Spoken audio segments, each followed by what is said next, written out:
Bismillahirrahmanirrahim. Qala al-mu'allif rahimahullahu taala wa nafa'na bihi wa bi'ulumi fid dharain amin. Bismillahirrahmanirrahim. Wa yubadiru man marra, dan bergegas bagi orang yang telah lalu pembahasannya, yaitu orang yang meninggalkan sholat dengan sengaja, bifaitin, sebab dia meninggalkan sholat atau terlewat sholat, wujuban, hukumnya wajib. Ya, infata bila udhrin, apabila dia meninggalkan sholat tanpa ada udhur, dia terlewat sholatnya tanpa udhur. Jadi menyegerakan untuk mengqadha, ya, bagi orang yang meninggalkan sholat tanpa ada udhur, artinya dia meninggalkan sholat dengan sengaja, itu wajib. Misalnya contoh, ada orang meninggalkan sholat zuhur dengan sengaja, maka dia wajib mengqadhanya itu segera, begitu. Ya, hukumnya wajib. Fayalzamul qadha'u fawran, maka wajib baginya mengqadha salatnya segera. Qala Syekhuna Ahmad bin Hajar rahimahullahu taala, berkatalah guru kami Ahmad bin Hajar Al-Haytami, mudah-mudahan Allah merahmati beliau. Walladzi yadharu, pendapat yang kuat, annahu yalzamu syarfu jami'i zamanihi, sesungguhnya dia wajib untuk mentasarrufkan, mempergunakan seluruh waktunya, lil qadha'i, untuk melaksanakan qadha, ma'ada ma yahtaju li syarfihi fi ma la yablabuda minhu, selain apa yang ia butuhkan, ya, di dalam penggunaan waktu tersebut terhadap suatu hal yang memang harus ia kerjakan. Jadi dia wajib menggunakan seluruh waktu ia miliki untuk mengqadha, kecuali waktu-waktu yang memang harus ia lakukan untuk memenuhi kebutuhannya, seperti itu, seperti bekerja, kemudian ke sawah dan sebagainya, itu diperbolehkan. Wa annahu yahrum alaihi tatawwu, intaha, dan sesungguhnya haram atasnya melaksanakan sholat sunnah, intaha. Bahkan dikatakan dalam kitab-kitab fikih Syafi'i bahwa orang yang meninggalkan sholat dengan sengaja, maka dia wajib mubadarah, wajib melaksanakan qadha, ya, menggunakan seluruh umurnya untuk melaksanakan qadha tersebut, dan tidak boleh melaksanakan sholat ba'diyah, sholat qobliyah, bahkan sholat tarawih sekalipun.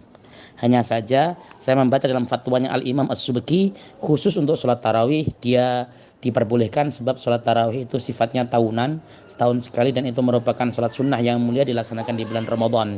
Itu yang saya ketahui. Tetapi Ibnu Hajar tetap mengatakan haram bagi orang yang memiliki qadha mubadarah, qadha yang harus segera dilakukan, melaksanakan sholat sunnah apapun bentuknya, haram. Dia wajib menggunakan waktunya untuk qadha. Nah, ini beratnya. Wa yubadiru bihi nadban in fata bi'udhrin, dan menyegerakan untuk mengqadha secara sunnah, hukumnya sunnah, apabila dia meninggalkannya sebab udhur. Apa contohnya? Kanaumin, seperti tidur, lam yata'adda bihi, yang tidak sengaja, ya, dengan tidurnya, wanis yanin, dan juga lupa. Kadzalika, demikian seperti hukum orang tidur. Artinya melaksanakan qadha dengan segera itu hukumnya hanya sunnah apabila orang tersebut meninggalkan sholat karena ada udhur, seperti karena tidur yang ia tidak sengaja. Tidur yang disengaja adalah misalnya sudah masuk waktunya dia sengaja tidur, itu termasuk meninggalkan sholat dengan sengaja dan wajib qadha mubadarah, begitu ya. Atau lupa, yang bahwa dia melaksanakan sholat, lupa melaksanakan sholat, misalnya seseorang lupa melaksanakan sholat zuhur misalnya, maka dia sunnah untuk melaksanakannya dengan segera, melaksanakan qadha dengan segera, begitu bahasanya. Wa yusannu tartibuhu ay al-faiti, sunnah hukumnya untuk tartib, urut, ya, mengerjakan sholat yang terlewat tersebut secara urut. Fayaqdi subha qabla dhuhri, maka seseorang, ya, dia mengqadha atau sunnah mengqadha sholat subuh sebelum melaksanakan qadha sholat zuhur. Jadi ala tartibil waqt, itu sunnah. Tapi kalau kemudian dia pengen mengerjakan secara acak, ya tidak apa-apa, karena qadha itu hakikatnya adalah mengerjakan sholat sudah keluar waktunya. Wa hakadha, dan begitu seterusnya. Wa taqdimu ala hadiratin, dan sunnah untuk mendahulukan sholat qadha mengalahkan sholat yang hadir. Misalnya contoh, kita mengerjakan sholat kita di waktu zuhur nih, jam 1 atau jam setengah 1 lah, ya. Sementara kita punya qadha subuh, maka yang harus dilakukan, ini hukumnya sunnah, bukan harus, ya. Ini hukumnya sunnah. Sunnah dilakukan adalah melaksanakan qadha dulu baru sholat zuhurnya, karena sholat zuhur itu sholat yang hadir, sholat yang ataupun namanya bukan qadha. Jadi seperti itu. Misalnya ada orang memiliki qadha maghrib, ya sudah masuk waktu isya, maka sunnahnya adalah mendahulukan qadha maghrib dulu baru mengerjakan sholat isya. La yakhafu fautaha, yang tidak khawatir terlewatnya waktu sholat hadir tersebutnya. Fa'in fata bi'udhrin, in fata bi'udhrin, apabila dia meninggalkannya sebab udzur. Wa in khasya fauta jama'atihi alal mu'tamadi, meskipun dia takut tertinggal sholat jamaah menurut pendapat yang mu'tamad. Jadi kalau kemudian ada orang tersebut itu mendahulukan qadha baru kemudian sholat yang hadir, tapi khawatir jika dia mengerjakan qadha dulu waktu sholat yang hadir tersebut habis, seperti sholat maghrib misalnya. Nah, seseorang punya qadha asar misalnya, sudah masuk maghrib, atau memiliki qadha zuhur, sudah masuk waktu maghrib misalnya. Dia kan sunnahnya mengerjakan yang qadha dulu baru hadir. Tapi sholat maghrib itu pendek waktunya. Maka yang demikian disunnahkan mengerjakan sholat hadir dulu baru sholat qadhanya. Begitu kan? Nah, apabila dia itu apa itu namanya tertinggalnya tersebut itu sebab uzur seperti lupa dan sebagainya, maka sunnah mendahulukan sholat yang diqadha atas sholat yang hadir. Meskipun sebab dia mendahulukan qadhanya tersebut, ia khawatir jika terlepas jamaahnya. Artinya dia tidak bisa berjamaah dengan imam ya di masjid dan sebagainya, menurut pendapat yang mu'tamad. Wa idza fata bila udhrin fayajibu taqdimu 'alaiha. Tatkala dia meninggalkan sholat tersebut, enggak sholatnya karena tanpa ada udzur, sengaja misalnya, maka wajib mendahulukan qadhanya atas sholat yang hadir. Wajib mendahulukan, misalnya seseorang memiliki qadha zuhur, ya, dia sengaja meninggalkannya karena malas, maka pada saat sholat asar dia wajib mendahulukan qadha zuhurnya dibanding sholat asarnya, begitu.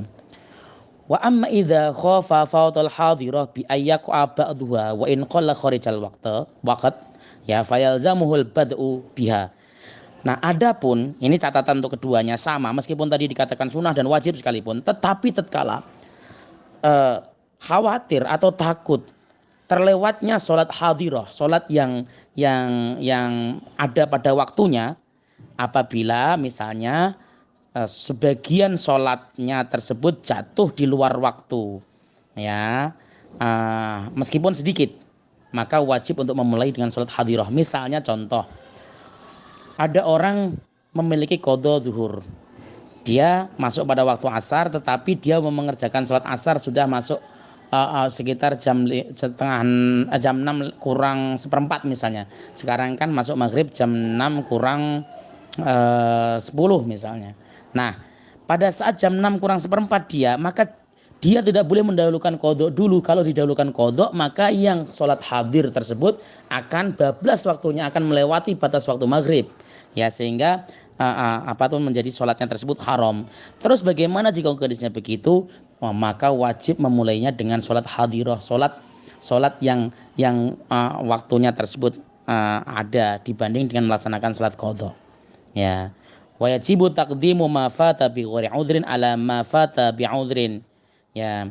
Wajib hukumnya mendahulukan sholat yang terlewat tanpa uzur, mengalahkan sholat yang terlewat sebab ada uzur. Jika dia meninggalkan sholat zuhur dengan sengaja, kemudian dia meninggalkan sholat subuh tapi tidak sengaja, zuhurnya dengan sengaja, subuhnya tidak sengaja, maka wajib mengerjakannya zuhur dulu yang dengan sengaja, baru mengerjakan qadha subuh yang dilaksanakan dia tidak sengaja meninggalkannya. Wa in fukita tartib, meskipun tidak tertib. Fukita itu artinya ya fakit itu artinya kesepen atau tidak didapati atau tidak bisa tertib gitu. Li'annahu sunnatun, karena itu hukumnya sunnah. Wal badaru wajibun, sementara menyegerakan melaksanakan sholat yang ditinggalkan tanpa udzur itu hukumnya wajib. Wallahu taala alam bissawab.